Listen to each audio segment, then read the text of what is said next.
What's up, Canfield Nation? Steve Leslie, YSNLive.com, your home of Canfield Cardinal football. It's about that time. Week 1, Coach's Corner, live from Cocca's Pizza. Again, Coach, thanks for joining us. Appreciate you having me, Steve. It's great to be out here for another season. Yeah, let's first of all start with Steve Cocca. Yeah. Obviously, we look forward to the Wednesdays next week. Cardinal Nation will have some players come out with Coach, and this will be a weekly thing in here as I'm stepping in and subbing for Richie Giuliano, the voice of the Canfield Cardinals. How important is it for you to know that you have a place like this for your kids to look forward to and to come and talk Canfield football? It's great, Steve. It really is. And the Cocca family for years, not just now, but for years have been big supporters of Canfield athletics, certainly football and the Canfield school system. And, so appreciative of them and their family. Well, we appreciate to have you. Thanks, Steve Cocca, for all you do for us at YSN. It's hard to believe that it's Wednesday and you're going to play an opener on Friday night. First off, how the kids been? How's the summer been? And where's this football team at right now? It's been a fast year since November 12th, the last time we played. You can't believe we're here on August 17th. Sure. And our kids have had a great offseason, work hard for us like they always do. We've had a good summertime, and kids have gotten better. We're going to find out how much better Friday night because the West Branch is the real deal. You talk about losing a lot of guys last year, another great playoff run. I love talking to you about this because through every great run, there's a good young group of kids in programs that get those extra week to 5 week experience of playoffs. Has that helped this younger group of kids that you're going to lean on here early in the season? Certainly. No doubt about that, Steve. You get the extra weeks of practice like we did last year, 3 extra weeks. A lot of guys don't. And, our guys got better in those weeks, 3 weeks of practice. And just being around a great senior class that we had last year only helped them. So, our guys, again, have worked real hard this summertime. And, they're anxious to see how good they are on Friday night, too.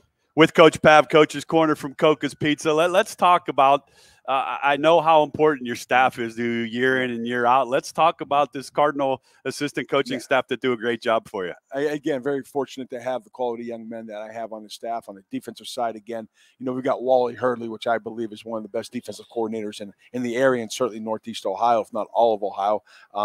Coaching the defensive line again is Joe Ignazio, and outside linebackers Dan DiGiacomo, and then the defensive backs is manned by Cameron Terrashotti, one of our former players. Okay. And he has worked his way up the ranks from the 7th grade, 8th grade, 9th grade to the varsity. He's been with us for the last 4 or 5 years. So excited to have the defensive staff.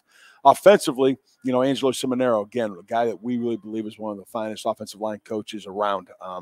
Comes back for another year. I think it's his 9th year, and helping him was Jack Palani before Jack left for medical school. And our wide receiver coach, his 2nd year, is Jason Morrell. Jason is one of our baseball coaches. Sure. He's a great young coach. And our running back coach is new this year, Ryan Scala from McDonald, and he has fit in tremendously with our staff. And our offensive assistant, really the offensive coordinator, co-offensive coordinator, helps me call plays, is Matt Cobfell. He's been with us since 2014, I believe. And again, I'm fortunate that those guys and their families work out a time schedule that they spend so much time at the office with our kids, and then get home when they can and help out around the house. I love that you say that because coaching is a full-time job. Mm-hmm. And you've had families, your family's well known, and all these coaches with their families to put in time to Canfield. So shout out to all those guys. When you talk about Seminaro and Wally Hurdley, I watch a Canfield football game and you could see their handprints on a defense, on an offensive line. How special is that? It's great. Number one, just they're so well respected by our kids. And, from a defensive standpoint, we don't have to worry. I don't have to worry about the schemes and what Wally and his staff's going to come up with because it's going to be sound. And Angelo's same thing up front. The way the techniques he teaches and how he gets after our guys and our guys respond is pretty unique to us. And our guys enjoy it. They enjoy the hard coaching. And our guys, Wally and Angelo, expect their kids to play with their hair on fire, and that just takes after them. Wally Hurley played with his hair on fire. I was able to watch that. He played at Austin Town Fitch for my brother-in-law Neil. This season, let's before we get in, they're going to go to West Branch Friday night. It's going to be a great game. We'll have it for you on YSNLive.com. Let's go with this senior group. Broc Lowry, I've been able to to get to know pretty well, coached him from a baseball standpoint. He's a great player, no doubt, but Broc Lowry is a better person. Talk about that a little bit. Absolutely. He's one of the finest leaders we've ever had. And quiet. He leads by example. And when he has to correct somebody, he does it in a very positive way.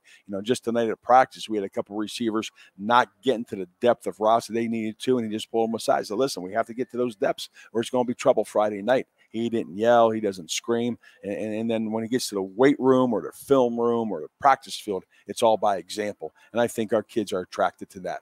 Yeah, I don't think people understand how impressive it is going to go to the University of Indiana to play quarterback. Yep. And Indiana's getting a good one. There's no doubt in my mind. As a 3-year starter, as a quarterback, you talked about, you're calling the offensive plays. Is there a comfort level with him now that he can kind of see what he wants to see and go from there? Yep. When it's increased every year. Sophomore year is a little bit, last year a little bit more. This year it's basically free reins. He's going to be able to change run plays if he sees the need to. He's going to be able to change pass plays if he sees the need to. Now, that's Broc changing the plays, but we better have 10 other guys knowing what they're doing too. So we're going to give credit to those guys that listen to the change of the plays and execute on a high level. All right, Broc, if you're listening, it better be changed to a good play. That's for sure. We better be getting the right one. We talk about this offensive group a little bit. Offensive line, I go back to Broc, and you talked about that sophomore year. I remember watching the game in Chardon, a couple plays early on in that game, or that game's going down to the wire. We've talked about that for years. Last year, I continued to grow as a quarterback. This year, the sky's the limit with them. I think so. And there's no doubt. And it's going to start with those guys up front. But, Broc understands his capabilities, and he's certainly going to just stay within the framework of his ability. He's not going to do anything outside of that, and we don't want him to. It's going to be a team offense. Obviously, we're going to have to establish the run first, whether it be with Broc or Danny English, Dom Marzano, or Scotty Eaton in the backfield, and then start throwing the football when we need to and guys start crowding the line. And, again, it's been a good summertime. We're going to face a stiff test on Friday night, and we'll see how good we are. Let's go offensive line first. Talk about this offensive line group. Experienced. We replaced Nick Bone last year, the only one at left tackle with Dom DiDonato, and Vince Luce will get a little play time in there too. But Jimmy Scherer's back at center. Evan Parker's back at left guard. Santino Coco's back at right guard. A.J. Murphy's back at right tackle. And Hunter Knotts is back at tight end. So there's a comfort level there. But just because you're a second-year starter does not mean it's going to be successful. Things are going to go your way. Right. You've got to be able to work every day in practice, and you got to be able to execute on a Friday night at a high level. But that has to be exciting for Coach Seminaro, because last year I remember sitting in this same spot talking how unexperienced that group was with only one starter back. So that's something to lean on in the backfield. And here's the one thing that I'll tell Canfield people. Doesn't matter who's going to run the ball. Canfield running backs run the ball hard. They're going to good yardage. Wide receivers, I know one thing. If you're a wide receiver at Canfield, you better be able to catch a football, but you also be a good blocker. Yeah, Talk about that crew. Running back-wise right now, we've got at fullback Danny Inglis and Dom Marzano going to split reps there because they're both linebackers for us. Scotty Eaton is a tailback. We've gotten dinged up a little bit in the backfield. We lost Caden Cahoot for the week, and Ryan Schneider with a knee injury in the offseason. So we're kind of thin back there. We're going to have to rotate a lot of guys. Our wideouts, okay, they know, number one, if you're going to play for us, you're going to block, because we're only going to throw it 15. And in the history since I've been at Canfield, if we've thrown the ball 20 times or more, it's trouble. We've lost every game. And not trouble. We lost. Okay. So we're going to stay in that comfort range of 15 to 20 times. And so if we're going to run 60 plays in a game, you better be blocking 40 of them. And you got to do it well, or you're not going to see the field for us. But we got a real good complement, we think, of wideouts for us this year. And at one wideout position will be Drew Rostek and Jack Davis, and another one will be Gavin Raymond and Jake Schneider. On the inside slots, you're looking at Jack Fabry, Paul Bendis, and we've got a number of guys. Just who's going to be able to produce new faces for the Cardinal Nation, and that's good to see.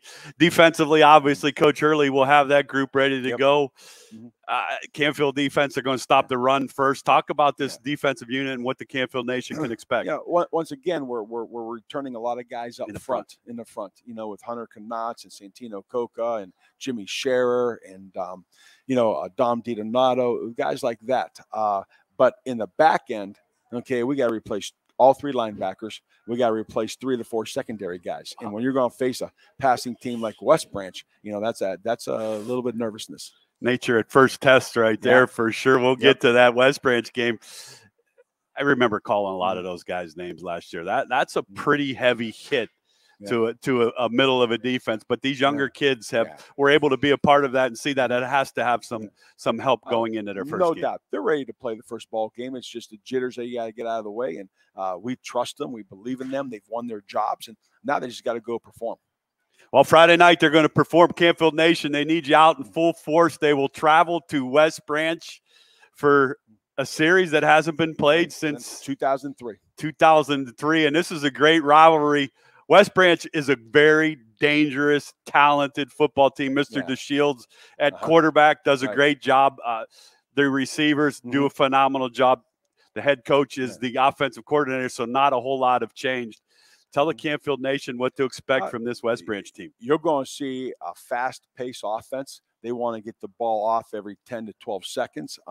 We've got to be able to shut the run game down somehow, some way. And but they're going to want to throw it. Last week against South Range, they ran the ball in the first half 5 times, threw it 30 times. And so, last year they averaged 46 points a game in 14 games, averaged close to 500 yards on offense in those 14 games.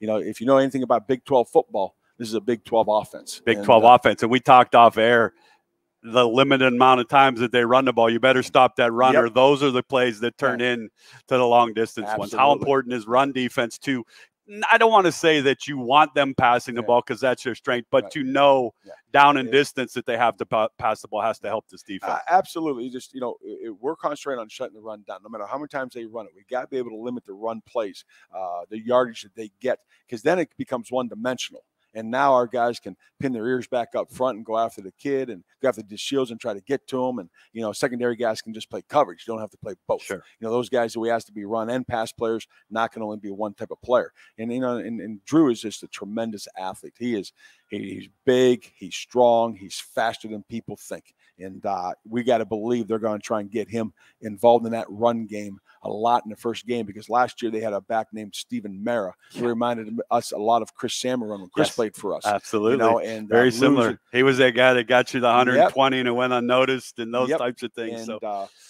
not having him is hurting those guys probably a little bit right now. And so if they're looking for a run game, we think it's going to come from the Shields. Yeah.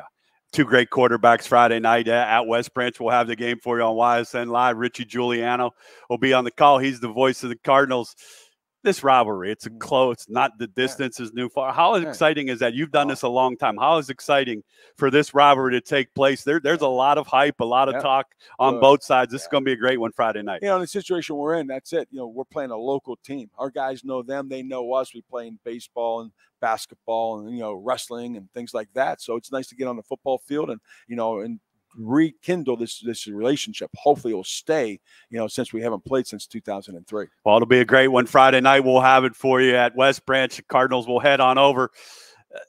Keys of the game. We talk about this all the time. I could probably tell Canfield Nation hold them at less than 3 on the ground. Is that a good start? Absolutely. No, but honestly, we talked.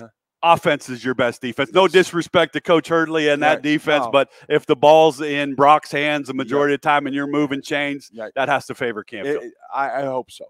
We want to slow the game down. We want to control the ball, keep their high-powered offense off the field. And if we can do that, we've got a chance at this thing. The more they have the ball in their hands, the less of a chance we're going to have to win the game. That's one. Number 2 is special teams. They got great kickers over there. We've got all new kickers. Joel Mizak, Ali Shalash, Ethan Rittenauer have done a great job in the summertime, but they're new in their first ball game. Punting, kickoff, extra points. Special teams in any game is big, but certainly in the first ball game and field position is going to be huge. And then finally, the turnover battle.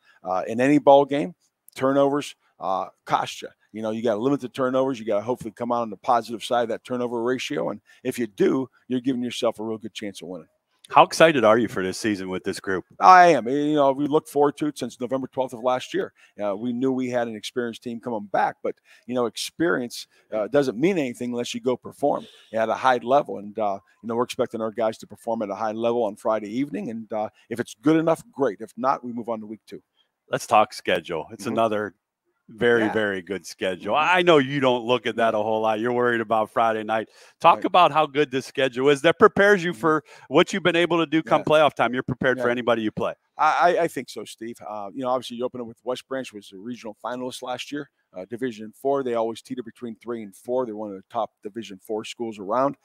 Week 2, we go out to Bellevue, Ohio. Bellevue High School, the Redmen there, they also teeter between 3 and 4. Last year, they won their region. They were 8-2 and finished first in their region in the playoffs. And then we got Poland coming to town, and looking forward to that. The first time since, I think, 2018, they've come to our place and obviously throw out the records in that one. Yeah. And then week 4, we have a team from Canada, first time ever coming in, St. Thomas More from the province of Ontario. They've won the last 3 out of 5 state titles up there, and they're the size of Bourbon. So they'd be a Division 2 school in Ohio. So that's our 4th game. 5th game's Cheney.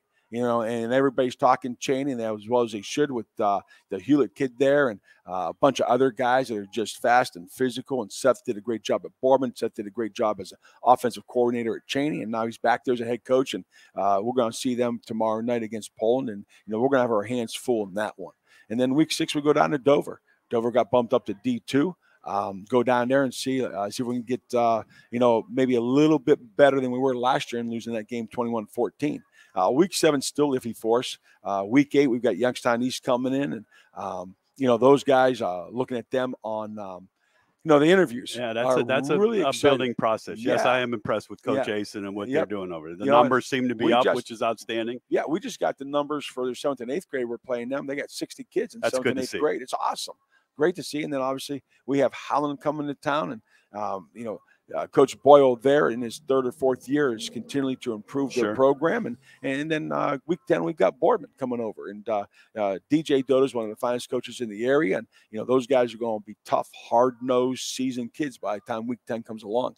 We survived, and hopefully we can get to week 11. Well, survive in advance. Let's go get West Branch on Friday night. How exciting is it for you to go Thursday night football? You get a chance maybe as a staff tomorrow to get your last workout in and go over, relax, and watch your brother play. That's got to be nice. It's got to be, because we're not going to see each other a lot. Too much during the year, right? Not at all. And to be honest with you, I'd rather play a Thursday night in week 1. We've always said this: if you need an extra day of practice for week 1, you're probably not very good. Or you didn't do a whole lot since November 12th, right? That's it. But, hey, ours is Friday night, so it gives us a chance to go see some people play. Very good. We'll be out seeing Howland and Niles play because we got Howland week 9. Saturday, we'll go up and see Dover and Mentor Lake Catholic play. We got Dover week 6. So it's going to be a full weekend for us. But to go over and see Poland and Cheney kick it off tomorrow night will be nice. Well, there you go. There you have it, Canfield Nation. Coach Pav, Friday night, Canfield will invade West Branch. Big-time game, big-time atmosphere, no doubt. We'll have it for you on YSN Live. Can't thank you enough for all you do for us at YSN, and we'll see everybody next week with another week 2 Coach Pav, Coach's Corner, and we'll have some players over also. Appreciate it, Steve. Thanks for your help. All right. Thanks for your help. All right.